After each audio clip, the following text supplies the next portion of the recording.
গতকাল শিল্পী সমিতির নির্বাচনে ফলাফল দিতে দেরি হওয়ায় সাবেক সভাপতি হিসাবে খোঁজ নিতে গিয়েছিলেন শাকিব খান, কিন্তু তাকে নির্বাচন কক্ষে ঢুকতে না দিয়ে তার উপর হামলা করা হয়।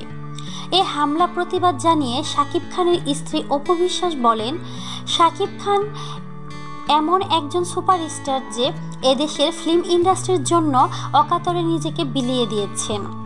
ডুবতে যাওয়া ইন্ডাস্ট্রিকে একাই টেনে এনেছে খাদের কিনার থেকে।